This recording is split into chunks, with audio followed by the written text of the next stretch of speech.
Gold Trails and Ghost Towns. Share the adventures of our early pioneers as we explore the development of the Pacific Northwest and beyond. With your host, Mike Roberts, and historian Bill Barley.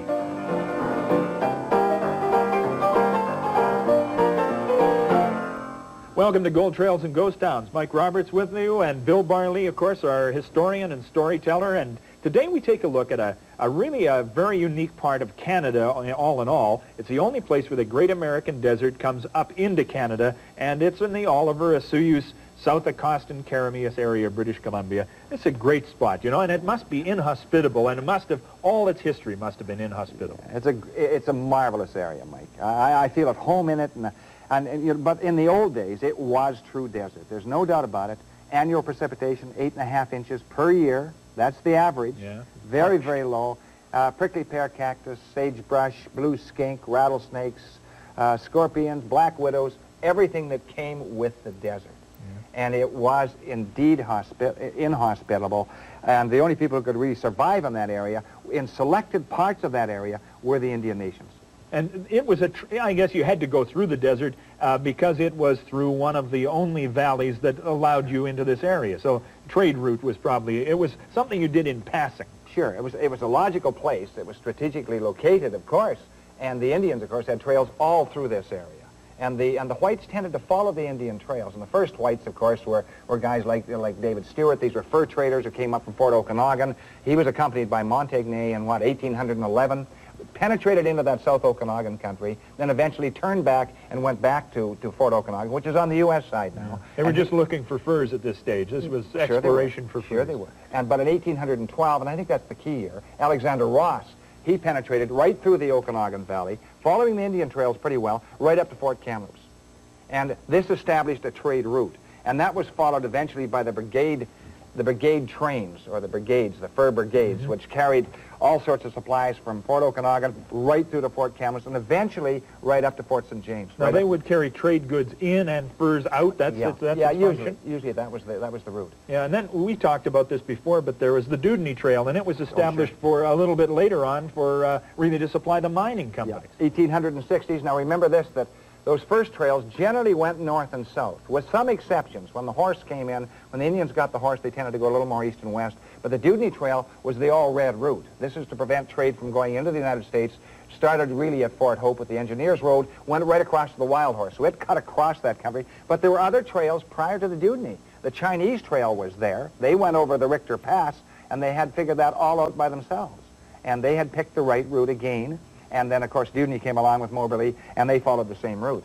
And so we had the fur traders coming in first, Mike, and then in the late 1850s and the early 1860s, the placer men came in. Yeah, and they spent a lot of time, of course, on the Similkameen and Tulameen and, sure they did. And right on through looking for gold. Yeah, they did, and they penetrated, and they checked virtually every creek, Mike. And they were followed by the ranchers, and the ranchers came in, first driving cattle from places like the Oregon, and Oregon came up, and they drove cattle into the Barkerville gold fields and all in through the Caribou itself. But these were eventually taken over by the Irishmen. And so the Irishmen, O'Keefe was at Vernon, and another Irishman, Tom Ellis, was at Penticton, and Haynes was at the South Okanagan down around the Oliver Osoyoos area. Now these Irishmen, although they came from the same background, there was no love lost. And I think the greatest of the Irishmen there obviously was Tom Ellis. He ran about 20,000 head in that Penticton area. A lot of bottomlands in there, you see. Yeah. So these bottomlands, they grew bunch grass there, and he could feed them very well. Haynes didn't do as well. He was on very, very precarious sort of land down there. It was straight desert, with the exception of a bit of bottomland here and there. And eventually he fell into financial difficulties. And who picked up his mortgage? Well, Ellis picked up his mortgage. Eventually he foreclosed on Haynes, whom he knew very well, by the way. Oh, yeah? And it didn't become a blood feud, but the families never forgot it. Even today, the ancestors of the original Ellis family and the ancestors of the Haynes family will not talk to each other. So in this environment, inhospitable for more reasons than just the climate, that we talk about all sorts of things today. We've got miners to talk about. We've got cattlemen to talk about. We'll do that as Gold Trails continues. Don't go away.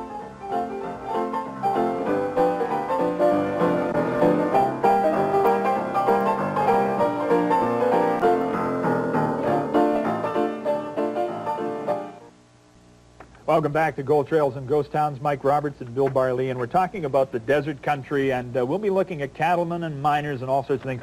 I have in my hands one of the great historic artifacts that Bill's got, maps done up by a mining engineer. Now, who was the guy who drew up this map? Well, a guy called Frank Bailey, who was generally known as Milkman as Stuttering Bailey. Stuttering Bailey. Yeah, he had a speech impediment. Very clever man, actually. And his map is really...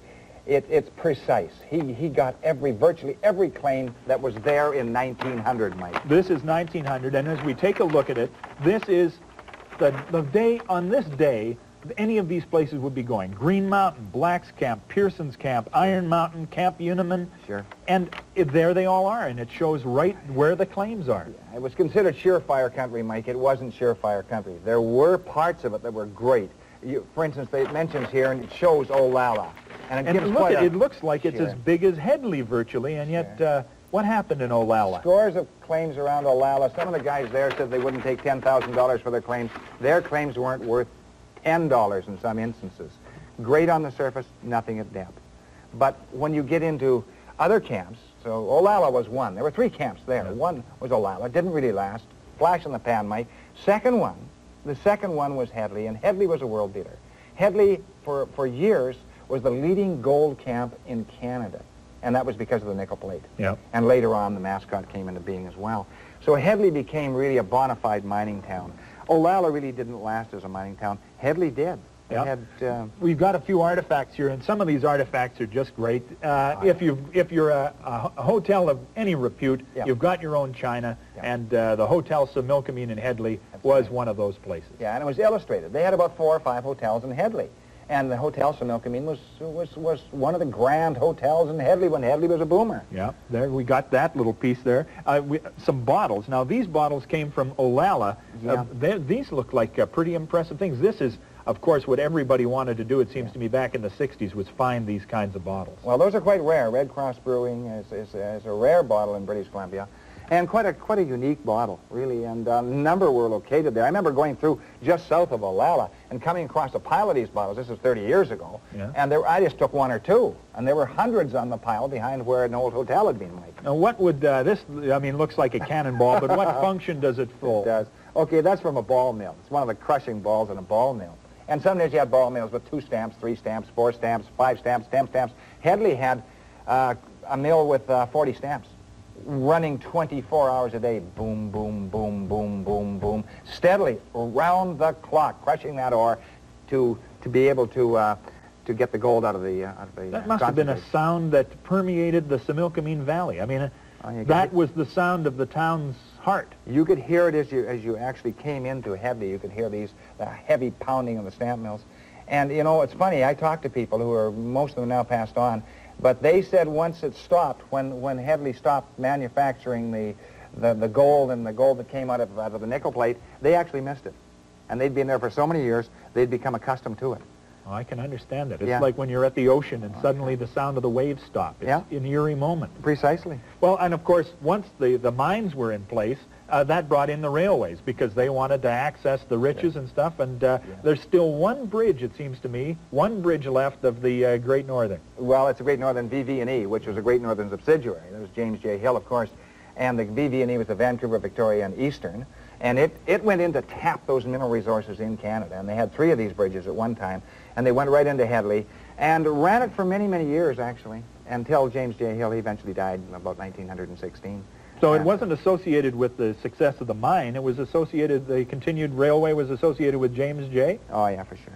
Genius. Absolute genius. Empire builder. We mentioned him once before. Yeah. Marvelous individual. Really a marvelous individual. So when did Headley get started? It's one of the later ones. Well, 1896 is really the time it starts coming into its own, and it carries on intermittently, mostly continuously, till about the 1950s. And it was a hard rock mine. It required tunneling, and it's an open pit now, but it was tunneled then. Sure. Now, it was Fairview is in this area. It's just sort of over the hill near Oliver. Yeah, Fairview. And it was hard rock. Fairview came between these 2 camps. Olalla didn't really amount to much, Mike.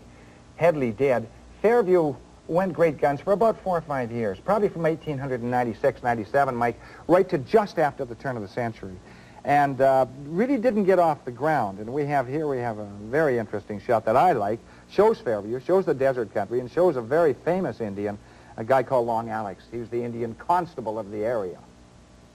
Indian constable, Sure. is that a common thing? Yeah, he was, well, he was so well known. Good tracker, good shot, very, very handy with his fists. He commanded respect from both whites and Indians and was allowed to arrest both whites and Indians, which is rather unusual. So he wasn't working under somebody. He was on his own as a law enforcement officer. Yeah. Long Alex. Yeah. What was his last name? Did he have? Don't know. Can't find it. I know he died. I know where he died.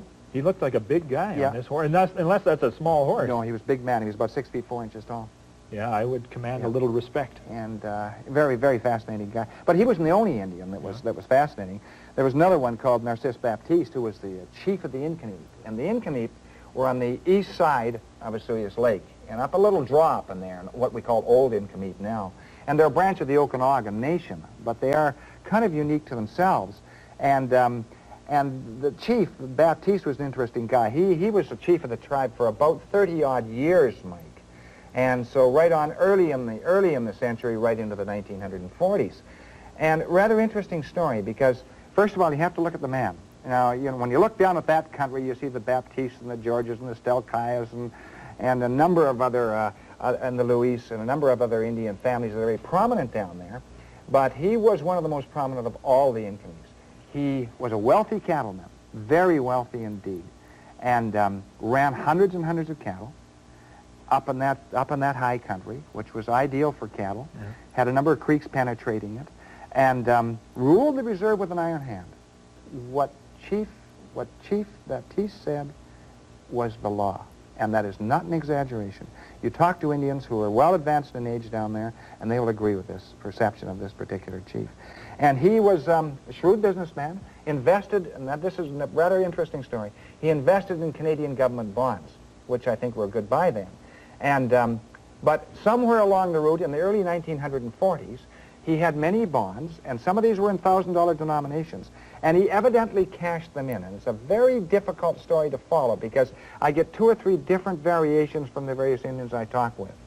But according to the majority of them, he cashed the bonds in and turned them into either gold coin or bullion gold, and we don't know which.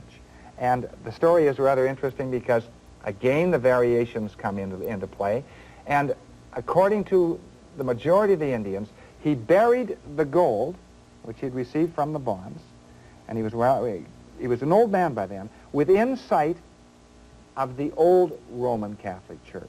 Now, that's in the Upper Reserve. There are 2 Catholic churches. One is much later. One goes back to about the 1880s, and the old cemetery is right behind it. So, and the Indians most of the Indians are quite convinced that this actually did happen. He turned it into gold, and the gold, of course, is So always nice because that's the kind of coin he would have got. Double eagles, $5 gold pieces, and so on. And he buried it within sight of the I'm paying close attention here, of the old Roman Catholic Church. Where? Down in the Incomeep area? Up in the Incomeep, up behind, in the old village, where the old village is. And, of course, you're not allowed in there. The Indians, that's Indian land. So that the average individual is not allowed in there, and that's rightly so. And any assessment of how much gold might be buried there? I think thousands and thousands at face value at that time. And, of course, these coins now, that was worth $20, worth about $400 or $500 now, depending upon the date and where it was minted and so on. So quite a significant treasure. Interesting story. What an interesting story. Yeah. And when we talk about these other ranchers there, you mentioned Ellis, you mentioned Haines. Yeah. These people wielded big power. They were the way it went, they were the ones who determined what happened in this country. Ellis was considered the richest man in the Okanagan Valley by far. You know, as I say, he ran about 20,000 head. He virtually controlled Penticton until they eventually divided it up to go into orchards and so on. And that was after the water was brought in. And he probably had a hand in doing that, too. Was he involved in every aspect of this? He was a baron, a cattle baron, would you say so? Oh, most definitely. His daughter, one of his daughters, married Patty Burns, who was the meatpacking guy. So it was a unification of 2 great families, really. I mean, he produced the cattle and Burns packed them. Sure.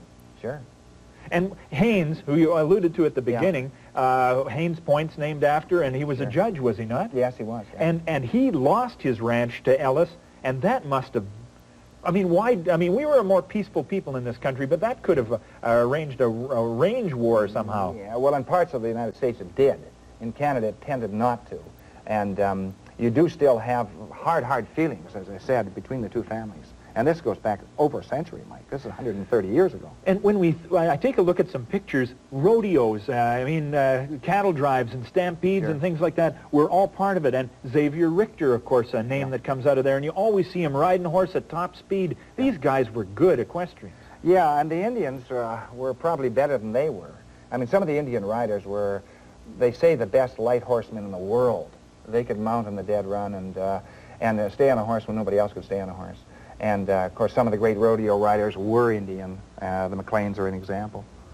Well, what a wonderful story. Has it ever been totally chronicled? I mean, have we done a good job on bringing to everybody's attention this remarkable component of our history? No, I don't think so. I mean, you touch on the Krugers and you touch on the McLeans, and I think an Indian scholar will probably concentrate on that, come up with a marvelous story. It would indeed. Well, when you see the Omak Stampede right now, most of the riders that come down the Suicide Hill race are Indian riders to this day. That's true, but the Omak Stampede doesn't compare to the old Kelowna Stampede when they came down off Knox Mountain. I believe that 2 riders were killed in 3 years on that. I was there, and that was in the mid-1940s. And it was incredibly brutal race, and who won it every time he came into it virtually was Billy Kruger. When did this era end? When did the cattlemen's era end down south, or is it still going? Well, there's still cattlemen. I have, there are about 200 cattlemen in this Milkameen, in the Boundary, in the South Okanagan, so still some cattlemen. But when did their era end? About the 20s, just prior to... The great part of the era really ended about 1915. Fascinating. Going to take a break here, but be back in just a second. There are lots of other stories to tell, and we've just got a great story, and we'll do that right after this break.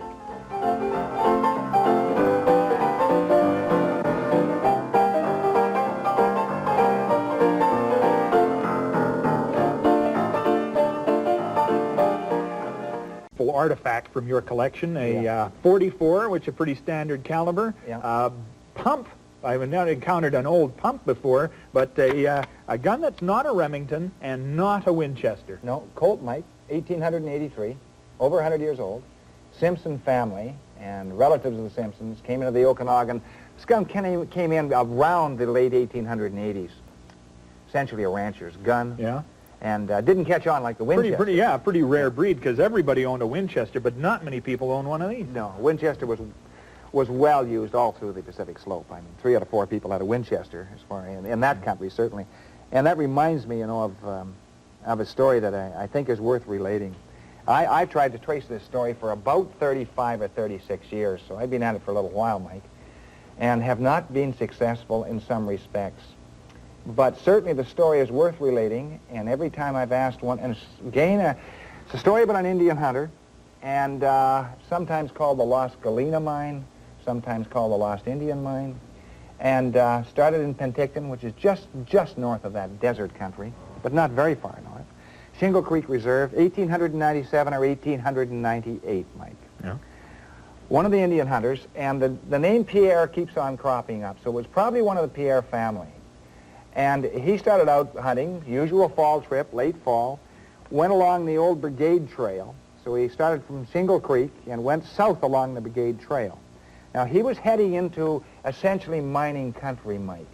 In that south country, you have the Grand Door District, you have the Utica area, and a lot of gold and silver properties in that area, some of them extremely rich. Where would this be in relation to Tween Lakes or the Marin Valley? I mean, would it be going right through this country? Yeah, you'd have to cut through the Marin Valley, which is another French name, wild horse, this means. So you cut through the Marin Valley, and then you go up over the top and down into that Twin Lakes, and then into the Grand Door, and eventually you go down to Utica. Now, Utica, for instance, was the old Horn silver mine. Yeah. That eventually produced, several million ounces of silver. And in that Grand Door country, there was very, very rich surface deposits. So this is silver and gold country. But he wasn't concerned about silver and gold. He started out to get a deer. And he went down, we don't know how far he went down, but he was along the Brigade Trail. And somewhere along that trail, he branched off. Now, this is interesting country because every draw looks about the same, Mike. They're lightly treed, and at that time there would probably be some bunch grass and some sagebrush and so on. And so he branched off looking for deer and was not successful. He was a good hunter, but was not successful. And he looked and looked, and eventually, late fall, darkness came in, and the gloom got him, and he said, well, I better bed down for the night. And what he did is he, like any good Indian hunter, He got some fir boughs and made himself a nice, comfortable fir bough bed, and then he looked around, and he was going to have a fire because it was pretty cool, and grabbed some rocks that were in the immediate area. And you could see these in the gathering gloom, and put these rocks around his fire, you know, as a safety precaution, lit the fire, stayed close to the fire all night, got up in the morning, feeling fairly refreshed, looked at the fire. Yeah. Now he had daylight, and this is what he saw. These were the rocks that formed the ring of his campfire. Yeah, he noticed the night before that they were kind of heavy, but he thought maybe he was tired. But when he looked at them, it was galena. Now he was not a lode miner, Mike, and he wasn't a prospector. But he knew something. That's right. It kind of sparked his interest. So he took 3 pieces of it, and there were lots of it all around this area in the immediate vicinity. Yeah. This is what we call float. So he put 3 pieces in his pack, rode back to Shingle Creek, and just kind of the off chance, he put the 3 pieces on the sill of one of the windows. And they stayed there for 2 or 3 years. And he didn't think any more about it, but left them there. One day, a white man from Penticton came in, who's a prospector. 3 different names come up, so I don't know which one it was. And he looks at this, and he says, oh, he says, that's good galena. Where'd you get that? Oh, he says, just down the old Brigade Trail, just off the trail. Yeah. And the guy, of course, is fascinated with this, right? He's vibrating now. Right. Sure he is. We got gold and we got silver ahead of us. That's right. So he figures, okay, let's go and take a look for it. So the Indian figures he can go back to the spot. Well, they go down the Brigade Trail and heading south. They tried a dozen different places the first day, which he thought he might have. Now your mind plays you false sometimes after 2 or 3 years. And he was not successful. But they went back again the next week, and they went back again the next week. They hunted for that particular spot literally for years where they both lived. And they were never successful. And this isn't part of what became the Utica mine, or it was mined by somebody else? No, it wasn't as far south as the Utica. I think it was somewhere in that Grandeur, Twin Lakes region. That's where I think. And that is rather fascinating area, and that's gold and silver country. So I believe that the so-called Lost Indian mine has not been discovered, and it wasn't Utica, and it wasn't as far south as Fairview, but it was in that general area. Another one. So we might have buried gold near the Incomeat Reserve, which is on Indian Reserve land, and we might have just the mother lode of silver just in that area around Tween Lakes and the White Lake Observatory. Oh, who knows this kind of stuff? But what you really have, Mike, is you have, I think, some of the finest country you can walk through. I mean, you go down through that South Similkameen country, and you go down through that desert country right down towards Speaking Rock, and then the American side or the Canadian side, and you have marvelous desert country still. And wonderful stories. Gosh, the cattle ranching component, the fur brigade component, placer miners, hard rock miners, and it's still there, a lot of it for you to see. And that's Gold Trails for today. Thanks for joining us. Back again next time. We'll see you then.